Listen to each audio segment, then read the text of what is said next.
Fala pessoal, beleza? Sejam muito bem-vindos ao canal de resenhas dos Perdidos no Tempo. Hoje é dia da gente avançar mais um passo aqui na nossa jornada, na nossa exploração, na nossa saga em homenagem aos 50 anos do D&D. Quem tá ligado no movimento, já tá inscrito aqui no canal, sabe que desde o ano passado, quando o D&D completou 50 anos, a gente vem fazendo uma série de vídeos em homenagem a essa data e tentando traçar ali de uma forma mais ou menos cronológica, um panorama geral da evolução do D&D durante essas 5 décadas, beleza? Destacando alguns pontos interessantes, curiosidades, enfim. A ideia aqui é compartilhar informação que talvez seja útil e interessante para quem não tem muita familiaridade com a trajetória do D&D. Não temos aqui a pretensão de esgotar os assuntos e muito menos de trazer verdades absolutas, tá? É só uma forma de homenagear o D&D e, claro, trazer informações curiosas para quem talvez ainda não conheça. Se você chegou agora aqui no canal e quer saber tudo que a gente já comentou, é só se ligar aqui na nossa playlist exclusiva que reúne todos os nossos vídeos sobre esse tema. E depois, se você curtir e quiser acompanhar o canal, é só se inscrever e ativar o sininho. Então vamos lá, pessoal. Chegou o momento, da gente abordar aqui o tema da 4ª edição do D&D, polêmica, famosa, talvez pelos motivos errados, enfim. Tem algumas pessoas que gostam, a maioria não gosta, tem muita gente que odeia com fervor e tal, enfim. A ideia aqui é trazer algumas informações sobre essa edição e alguns pontos de vista muito particulares, opiniões minhas a respeito, tá? Mas antes da gente entrar no tema, é importante ressaltar o seguinte: a 4ª edição é a edição que eu menos conheço, que eu menos joguei, tá? Mas a partir das informações que eu fiz, que eu colhi durante a pesquisa, e algumas coisas que eu vinha já pensando ao longo do tempo, eu vou me arvorar aqui a tecer alguns comentários, de novo reforçando opiniões minhas, tá? A respeito disso. E quem está acompanhando a nossa série, eu comentei no vídeo passado sobre a 3ª edição alguns pontos que, na minha opinião e pelo que eu vi também nas pesquisas, as pessoas começaram a notar uma mudança de viés, uma mudança de comportamento desde que a TSR foi adquirida pela Wizard, essa mudança de foco que, na minha opinião também, eu acho que se consolidou, e avançou mais ainda durante a 4ª edição. Mas quando chegar no ponto apropriado, eu relembro aí essas informações, beleza? Vamos seguir adiante que tem bastante coisa para falar. Então vamos lá, pessoal. A nossa linha do tempo aqui para comentar a 4ª edição vai começar em agosto de 2007. Por quê? Porque foi nesse momento que a Wizards anunciou que estava em desenvolvimento uma 4ª edição do D&D. Ou seja, que o D&D iria ganhar uma nova edição. Presta atenção aí, agosto de 2007. Em dezembro de 2007, ou seja, mais ou menos ali 4 meses depois, a Wizards já lançou um livro, uma publicação de 96 páginas, chamada Wizard Presents Races and Classes, Raças e Classes, que na verdade funcionava ali como um preview da 4ª edição. Pelo que eu pude apurar, esse livro tinha ali conceitos, ensaios, decisões, artigos dos game designers, algumas mecânicas do jogo e tal, tipo um preview mesmo da 4ª edição. Mas olha só, 4 meses depois, tudo bem, o desenvolvimento pode ter começado um pouquinho antes, mas 4 meses depois, a Wizard já lançou um produto, um livro de 96 páginas, dizendo mais ou menos o que vinha na 4ª edição. A ideia é essa. Não bastasse isso, no mês seguinte, janeiro de 2008, ela lançou um segundo livro, também de 96 páginas, Wizard Presents Worlds and Monsters, Mundos e Monstros, também com essa ideia de servir como um preview ali da 4ª edição. Tem algum problema nisso? Em tese, não. Mas assim, o que eu comentei no vídeo anterior sobre a 3ª edição, que eu queria reforçar aqui, é justamente a crítica que algumas pessoas fizeram, que o foco, desde que a Wizards assumiu ali as publicações do D&D, era em vender livros. Aí você pode pensar, tá, mas pô, é uma editora, qualquer editora sobrevive de vender livros. Ok, em princípio, problema nenhum com isso. O problema, a questão, é a qualidade desses livros e a necessidade desses livros. Porque assim, como eu disse, é a edição que eu menos conheço, não li nenhum dos livros, tá? Mas assim, a não ser que você seja fã do fã, você comprar um livro com artigos dizendo como é que vai ser a 4ª edição, se é que vai ser assim, porque em tese estava no início ali do desenvolvimento, Me parece, e eu sou colecionador também de quadrinhos, eu sou fã de quadrinhos, então tem uma coisa que a gente chama no mundo dos quadrinhos, que é aquela publicação caça-níquel, que você bota ali os personagens mais famosos e tal, que você sabe que vai vender mesmo que a história seja uma droga. Assim, me parece alguma coisa nesse sentido, alguma coisa mais ou menos nessa linha, esses previews da 4ª edição, porque isso poderia ser divulgado, acho que até como é feito hoje, o pessoal divulga ali um PDF, alguma coisa assim tal, gratuitamente para as pessoas irem se acostumando com a nova edição. Mas, lá em 2007, início de 2008, foram lançados esses 2 livros, que traziam informações gerais, uma proto-informações, um preview do que seria a 4ª edição. esse é o primeiro ponto que eu trago aqui de informação, e de novo, são só opiniões minhas, tá? Você pode não concordar, pode achar que é bacana ter isso, tal, edição de colecionador, enfim. Tô só levantando um questionamento aqui que eu me fiz enquanto pesquisava. Mas vamos seguir adiante, que não para por aí. Seguindo adiante, a gente avança aqui a linha do tempo para junho de 2008, quando foram publicados, no mesmo mês, os 3 livros básicos desta nova edição do D&D, né, da 4ª edição. Então temos ali o livro do jogador, o livro do mestre e o livro dos monstros, todos saindo ao mesmo tempo em junho de 2008. Pontos que eu chamo a atenção aí. Primeiro, entre o anúncio, né, da nova edição, que foi em agosto de 2007, e a efetiva publicação dos 3 livros básicos, a gente tem 10 meses, tá? Agosto de 2007 para junho de 2008. Enfim, isso vai ter reflexo mais lá na frente com algumas críticas que nem fui eu que fiz, outras pessoas fizeram ali a respeito da 4ª edição, mas a gente vai chegar lá. O fato é que em junho de 2008 foram publicados os 3 livros, e a primeira crítica que se fez na época é justamente que essa 4ª edição estava saindo ali mais ou menos, né, aproximadamente 5 anos depois da edição 3.5, que a gente comentou no vídeo anterior.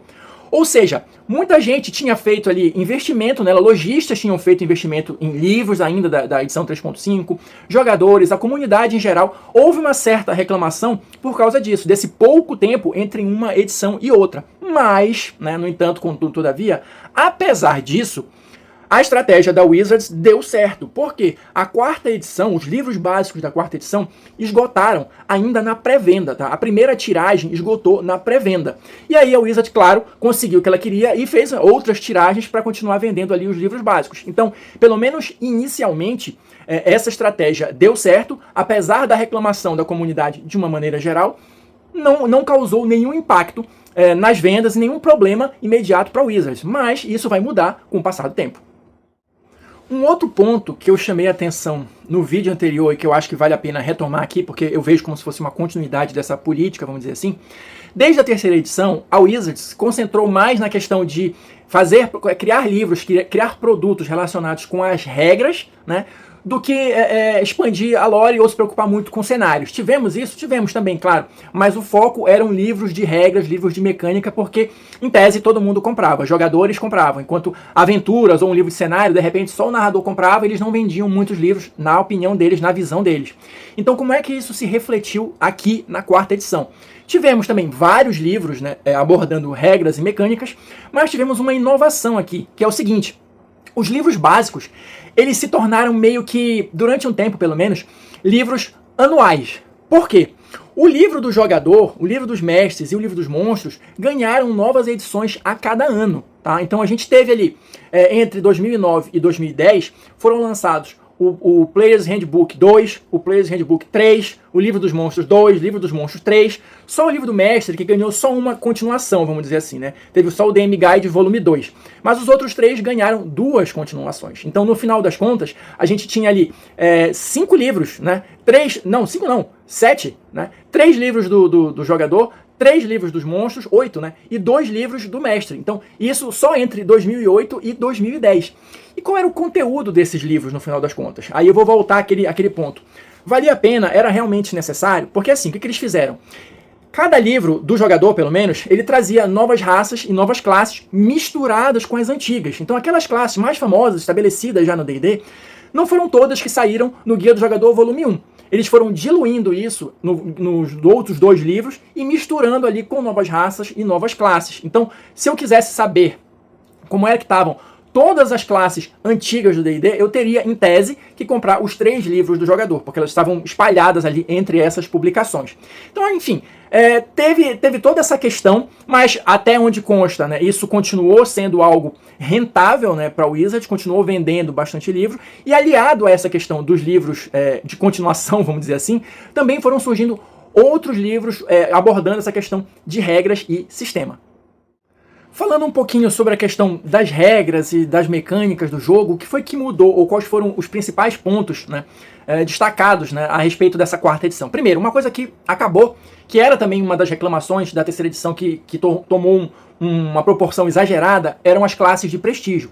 Então isso foi abolido na 4ª edição e foi substituído pelo que eles chamaram aqui de Paragon.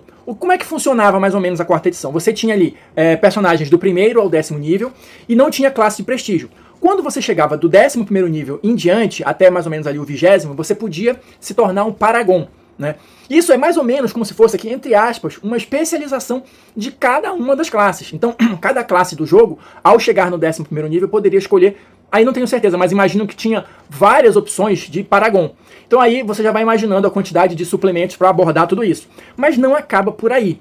Porque talvez, retomando ali uma ideia do D&D Basic, né, que a gente comentou aqui em vídeos anteriores, que ia até níveis absurdos e tal, na 4ª edição, o avanço de níveis, ele também aumentou. Porque depois dessa parte de Paragon, quando você chegava do 20º nível até o 30º, você entrava no que o livro chamava aqui de Destino Épico, né, o Epic Destiny, uma coisa assim, que é como se fosse um segundo tipo de especialização, entre aspas, de cada uma das classes. Então você podia avançar, em tese, o seu personagem do 1º ao 30º nível, sendo que a partir do 11º você se tornaria um Paragon, teria essa especialização, como eu estou chamando aqui, e depois do 21º nível você também teria essa segunda especialização chamada de Destino Épico. Tudo isso, claro, fartamente explorado em diversos outros livros e suplementos com, sei lá, incontáveis possibilidades de escolhas e de builds, né, como o pessoal chama ali, para construir os personagens.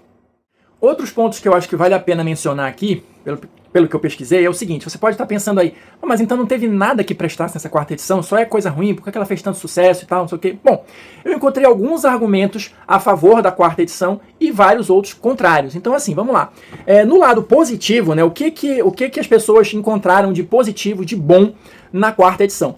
O esquema do jogo, ele praticamente foi modificado, né? Então, muitas mecânicas foram alteradas, algumas pessoas até consideram como se fosse um sistema novo, independente ou alguma coisa nesse sentido, segundo as opiniões que eu vi, tá? Mas assim, de positivo, o que foi identificado pelas pessoas? Existem, as classes todas, elas passaram a ser muito complementares entre si e muito bem balanceadas entre si também, o que não acontecia, segundo alguns críticos, em edições anteriores. Já vi muita gente falar, Ladino é roubado, né, o monge é roubado e tal. Então, supostamente, nessa 4ª edição, as classes estavam mais bem balanceadas e funcionavam muito bem de uma maneira para complementar, né, entre si, cada uma complementando as falhas da outra, o que em tese é uma coisa que remonta desde o início lá do D&D, né? Essa ideia de cooperação e de uma classe complementar as outras e o grupo ser mais forte junto do que os personagens individuais. Isso aí é básico desde o início.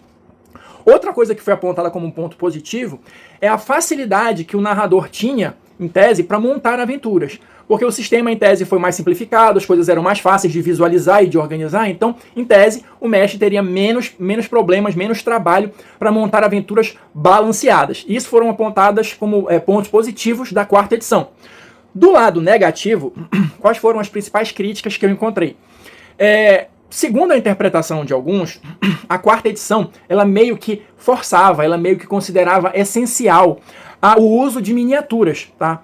Porque ela privilegiava a questão do combate tático, talvez como nenhuma outra edição anterior. Isso aí, já na minha opinião, também, né, pode ser uma parte de uma estratégia para vender miniatura, né, vender grid, vender cenário, sei lá o que for. Então tinha essa questão. Outra coisa, muita gente chegou a dizer que a do D&D 4ª edição era, na verdade, um jogo de combate com miniaturas, né? Para muitos, essa era a definição da 4ª edição. E outra crítica que eu vi também bastante era a seguinte, a questão da padronização da construção dos personagens. Apesar de você ter supostamente uma porrada de escolhas diferentes, o modo de construção ou os passos que você tinha que seguir para construir os personagens eram muito engessados e você acabava tendo que seguir mais ou menos ali a mesma fórmula com um ou outro ponto de diferença, uma ou outra escolha que você fazia. Então foi uma crítica que fizeram à 4ª edição. E para fechar, até já comentei aqui, mas só para reforçar, muita gente criticou o fato de que a 4ª edição se preocupou muito mais com mecânicas e regras do que expandir a lore dos cenários, né? Mas ainda assim, tivemos cenários para a 4ª edição, tivemos expansão de cenários? Tivemos alguns. Bom, em relação aos cenários, né, durante a vigência da 4ª edição, eles deram atenção basicamente a 3 cenários. Forgotten Realms, que, salvo engano, passou a ser o cenário oficial, né? Tivemos também Eberron e Dark Sun. Mas, uma vez mais, a Wizards inovou aqui ao lançar esses materiais. Por quê? Porque a gente tinha os livros de campanha, né, os cenários, né, desses 3 mundos, né, Forgotten, Eberron e Dark Sun, mas cada um deles ganhou também um livro do jogador. Então eu tinha o livro do jogador Forgotten Realms, o livro do jogador Eberron, o livro do jogador Dark Sun. Só aí já são 6 livros. E salvo engano, Forgotten Realms ainda ganhou mais um livro, um terceiro livro. Também abordava o cenário, era específico de Neverwinter, uma coisa assim. Então, em relação a publicações específicas sobre cenários, foram esses 7 livros. Os cenários básicos, os livros de jogador de cada um desses cenários e mais esse livro extra de Neverwinter em relação a Forgotten Realms. Então aqui, mais uma vez, eu vou bater no ponto, minha opinião, lançar livros talvez não se importando muito com a qualidade do material, porque todo mundo quer, pelo menos na maioria, né? Todo mundo gosta de ver o seu cenário expandido, quer ver mais coisa, quer ter mais informação e tal. Hoje em dia, quem não tem muito tempo quer a aventura pronta já para poder jogar ali sem muita preparação, sem ter que bater muito a cabeça. E nenhum problema com isso. A questão é a qualidade desses materiais. E isso, de uma forma ou de outra, também foi questionado na 4ª edição. Muitos livros saíram, mas talvez nem todos com a qualidade que a própria comunidade desejaria ver. Seguindo adiante, a gente chega num ponto que, na minha opinião, talvez tenha sido um dos que mais contribuiu para esse declínio da 4ª edição, que é a questão da licença aberta. Só para a gente relembrar aqui rapidinho, a licença aberta foi algo que começou ainda na 3ª edição. Qual era a ideia, sendo bem sucinto aqui, por trás disso? Você liberava a essência do sistema, as regras básicas, tal, alguma coisa assim, para quem quisesse utilizar. Com isso, você popularizava o seu sistema e também ajudava e contribuía para aquela estratégia de fazer livros mais voltados para a questão das regras. Porque eu poderia jogar um outro cenário que eu gostasse mais, né, publicado por uma outra empresa, mas o livro oficial lá de regras da Wizards me servia, porque era o mesmo sistema, era tudo compatível. Então, a ideia básica por trás da licença aberta é essa. E querendo ou não, ela funcionou muito bem durante um tempo. Muitos outros jogos, muitos outros cenários surgiram a partir da licença aberta. Alguns fizeram bastante sucesso, alguns existem até hoje, com algumas modificações, justamente a partir do que aconteceu nesse período. Por quê? Com a 4ª edição, a Wizards mudou a questão da licença aberta. Então, como é que ia passar a funcionar? Para você criar materiais compatíveis com a 4ª edição, existia uma cláusula, entre aspas, aqui chamada uma cláusula de atualização, vamos dizer assim. Você não podia mais utilizar, e não podia mais criar nenhum material usando as regras da 3.0, da 3.5, beleza? Então, assim, quer continuar com essa parceria, tem que migrar para a 4ª edição. Não pode continuar utilizando as regras antigas, porque em tese elas não são mais válidas, ou alguma coisa nesse sentido. Muita gente não gostou, e aí, opinião minha também, eu acho que a mesma crítica que eu fiz lá no início, né, na questão dos lojistas e tal, muita gente investiu comprando ainda livros da 3ª edição, da 3.5, e 5 anos depois veio uma edição nova. Então, provavelmente, outros editores que se utilizavam dessa licença aberta estavam com um cronograma de lançamentos previstos e foram pegas de surpresa. Então, a gente não pode mais lançar isso, então acabou e tal. Eu imagino que alguma coisa assim tenha acontecido. Por conta disso, várias empresas abandonaram essa questão da licença aberta e desenvolveram seus próprios sistemas.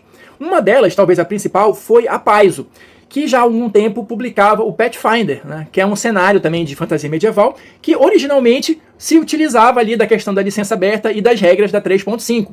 Então, nesse período, a Paizo abriu mão, né, da nova licença aberta e lançou uma nova edição do seu jogo, do seu cenário, né, do Pathfinder, em 2009. Então, olha só, a gente está presta atenção nesse detalhe também.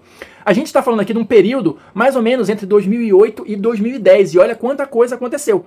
E aqui nesse caso específico da licença aberta, a gente está falando de 2008 e 2009, basicamente ali 2 anos, 1 ano e pouco. Então, nesse intervalo de tempo, a Paizo abriu mão de continuar nessa questão da licença aberta, e já em 2009 lançou uma nova versão do seu cenário, com o sistema já próprio deles lá, adaptado, enfim, e fez muito sucesso, especialmente entre aqueles que não estavam curtindo muito as mudanças da 4ª edição. Tanto isso é verdade que em 2010, lembra que eu falei que isso não tinha afetado muito a questão das vendas e tal, a 4ª edição continuou vendendo muito bem, apesar de todas as críticas e tal, tudo bem, mas em 2010, os boletins de venda indicam, né, que houve mais ou menos ali um empate em termos de vendas ou de volume de vendas entre os produtos da Wizards e a nova edição do Pathfinder, né? Então, assim, aí a Wizards começou a sentir onde dói mais, né? No bolso, porque as vendas caíram porque o Pathfinder subiu muito e começou, entre aspas, aqui em alguma medida, fazer frente ao poderio do D&D, coisa que até então, ao que me conste, nunca tinha acontecido antes. E aí, olha só, qual foi o resultado disso? A Wizard tinha que correr atrás do prejuízo, né? Claro. Provavelmente eles já estavam acompanhando aí essa questão das vendas, porque no mesmo ano, né, em 2010, eles começaram uma nova linha de produtos chamada D&D Essentials. E aí, qual era a proposta, qual era a ideia original aqui, entre aspas, e vocês já vão entender porquê das aspas, dessa linha. A ideia era criar, né, apresentar uma versão simplificada das regras para os jogadores iniciantes. Para quem de repente achava muito difícil pegar já os livros básicos ali e começar a jogar, atrair um público novo. Eu lembro aqui para vocês, e especialmente para quem estava acompanhando aqui a nossa série, isso mais ou menos, basicamente, é a mesma ideia que levou ao surgimento da linha do D&D Basic lá atrás. Quando surgiu o AD&D, eles continuaram publicando uma versão mais simplificada do D&D, justamente para atrair um público diferente que achava muito complicado ou que queria uma versão mais amigável, vamos dizer assim, né, do sistema. Então, essa ideia foi retomada aqui em 2010 com essa linha D&D Essentials. Pelo menos a base vai mais ou menos na mesma linha, né? Então, qual era a ideia? Simplificar as regras. Você tinha ali várias opções que emulavam coisas das edições anteriores que tinham sido abandonadas, né? Eles citam como exemplo aqui a questão das escolas de magia, né, em relação à classe dos magos e tal. Então, tinham algumas opções, tinham algumas coisinhas ali que apelavam para a nostalgia também de jogadores antigos que não tinham curtido a versão nova do D&D. Então, tinha essa dupla função. Atingir um público novo, com uma versão mais simples das regras, e talvez resgatar quem não tinha migrado, né, para a quarta edição. Então, enfim, mas no final das contas, apesar de todos esses planos, apesar dessa ser a meta, qual foi o resultado final dessa linha D&D Essentials? E pelo que eu vi, não tiveram muitos produtos, não. Foram uns 10 lançamentos entre livros e dados, né, outros acessórios, vamos dizer assim, né? Mas a ideia, o resultado final, melhor dizendo, dessa linha Essentials, qual foi? Na verdade, uma compilação das regras da quarta edição, tá? Claro, simplificadas, atualizadas, remasterizadas, enfim, chame como quiser, porque o que aconteceu?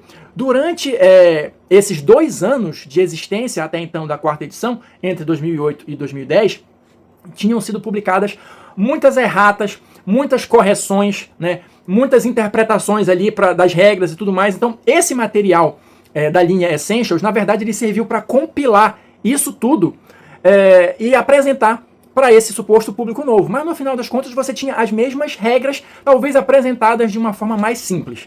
E a ideia também, e todo mundo, né, se assustou quando foi anunciada essa linha, não era uma edição 4.5, né, do D&D, porque era só o que faltava também, né, depois de 2 anos. A ideia, e isso foi mantido até onde eu pesquisei, é que esses materiais fossem totalmente compatíveis entre si. Essa chamada linha Essentials e o D&D normal. A ideia é essa. Então, como eu falei, foram alguns lançamentos, tiveram vários livros, salvo engano, uns 4 ou 5 livros, e também outros materiais, né? Acessórios ali para narrador, conjunto de dados, esse tipo de coisa.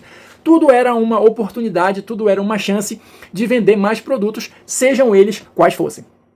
E aqui, para a gente já ir encaminhando para o final desse vídeo, algumas considerações, de novo, opiniões minhas a respeito da quarta edição, pelo que eu pude, né, perceber a partir dessa pesquisa, e pelo que eu me lembro mais ou menos de ter jogado. Muito embora existam esses pontos positivos ali do balanceamento das classes e tal, que era algo que muita gente reclamava antes, né? Assim, a impressão que me deu é que não era a essência ali do jogo, do RPG, do roleplay, ela meio que foi substituída. Seja por essa questão de dar muito mais ênfase para o combate tático, que sempre teve presente em todas as edições do D&D, isso aí é inegável, mas eu me lembro que a impressão que eu tive quando eu estava jogando era tipo assim, os tipos de personagem, a maneira como os poderes funcionavam, esse tipo de coisa, era quase que chupado ali de um RPG online, de um RPG de videogame, de um RPG de jogo de computador, de um RPG de jogo eletrônico, tá? Funcionava mais ou menos da mesma maneira, a ideia por trás daquilo me pareceu na época muito similar aos jogos eletrônicos de RPG.